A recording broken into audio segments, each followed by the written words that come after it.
So, the news seems to constantly be reporting that we live in a more and more divided country. And we may wonder what the source of this division is. But it might be as simple as looking at our phones. If you pull out your phone right now, you're probably going to open it up to Facebook or Twitter or Snapchat or YouTube. And what we'll find within these applications is what's called an echo chamber. Now, an echo chamber is very simple. It's what happens whenever you like something or share something or look for information somewhere. These apps run on things called algorithms, and these algorithms take your data and compile that data. The end result means that you're going to start seeing things that you like, things that support your beliefs. So the problem with this is that the cycle continues over and over and over again, resulting in a lack of information from opposing views. Now, this lack of information, this ignorance, breeds hate, it breeds animosity between rivals.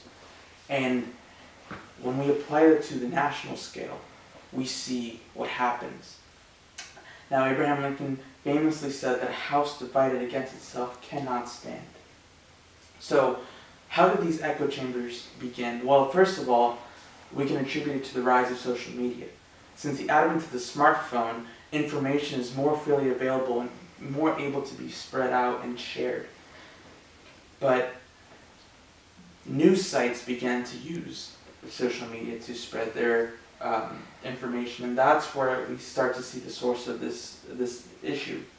So social scientists from Harvard had a study that showed that most Facebook users only interact with like-minded friends, which create isolated communities that do not interact with others. So only information that they share, only their beliefs are what they interact with on a daily basis.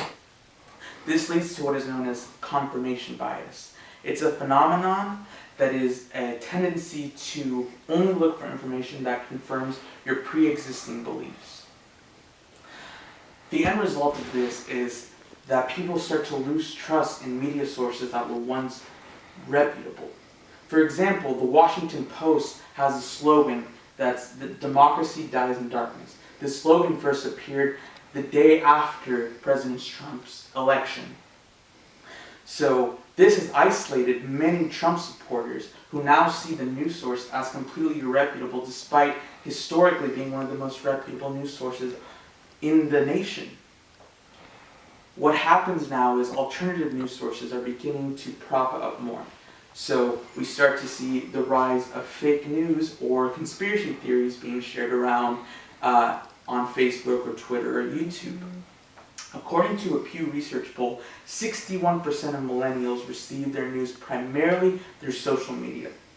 Now, while there are many alternative news sites that are very reputable, the majority of them pander directly to their audience. For example, there's Breitbart News, which claims that the bleaching of the Great Barrier Reef is fake news, that it didn't happen, despite evidence, physical evidence that it did in fact happen.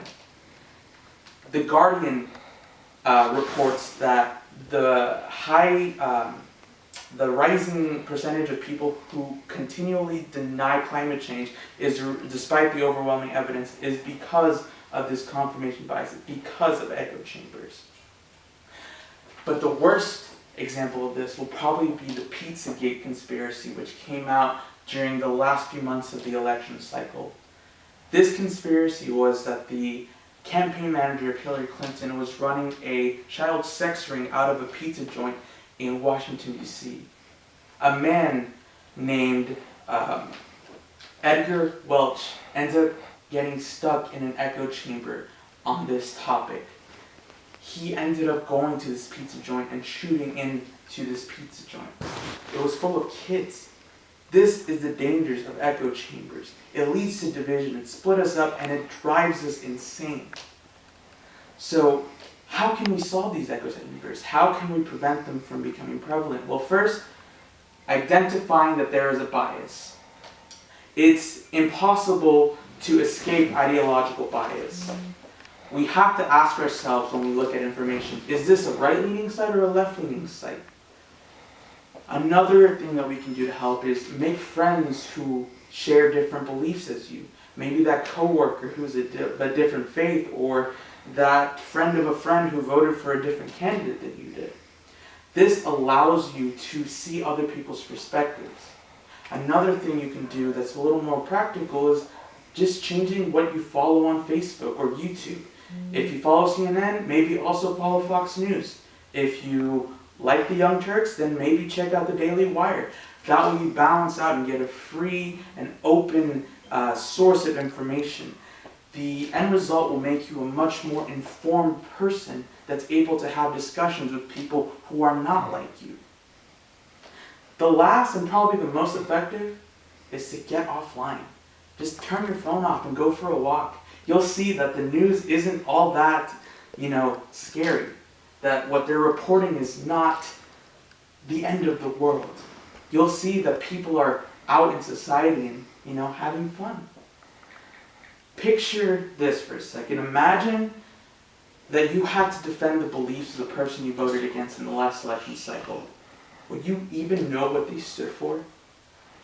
Imagine if the only news that you received was communist propaganda, and then you came to the Western world and you saw that these people aren't the evil, tyrannical people that we lived. I think if we truly allow ourselves to open our minds and accept other people's viewpoints, we'll see that while our motivations might be different, the end result is that we all want a better nation. Let me give you a little example. Let me wrap this up with an example that happened to me. Okay. Back in 2009, I went to the air show with my family, and I remember between shows I went into a PlayStation tent that was there. And so inside this tent they had a rock band display, and within this display you could pick like a song you wanted to play. And so I went in there and I picked a Linkin Park song. This was the end of junior high, so my musical taste wasn't as well developed. So I picked this Linkin Park song, and I was behind 3 other people in line. So I was just sitting there waiting, and I believe it was their father came over and called them over to go eat. So I was suddenly thrust to the front of the line. So I went up to the booth, and I put the headsets on, and I grabbed the toy guitar, and I was expecting this Linkin Park song to come on. But instead, I heard Sgt. Pepper's Lonely Hearts Club Band by the Beatles for the first time. It was amazing. It was an experience like I wouldn't have experienced if I would have chosen to just play that Linkin Park song. So, while this isn't a drastic example of confirmation bias, had I stayed within my realm of influence, I would have listened to that Linkin Park song and never heard of the Beatles. Now, they're one of my favorite bands, and I can't remember the last time I willingly listened to a Linkin Park song.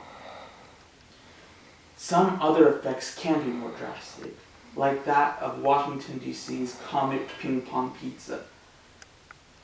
If we want to preserve our nation, if we want to preserve our unity, if we want to be more empathetic, I urge you, analyze what you consume. Take it with a grain of salt, and you will become a more information-filled person. Thank you.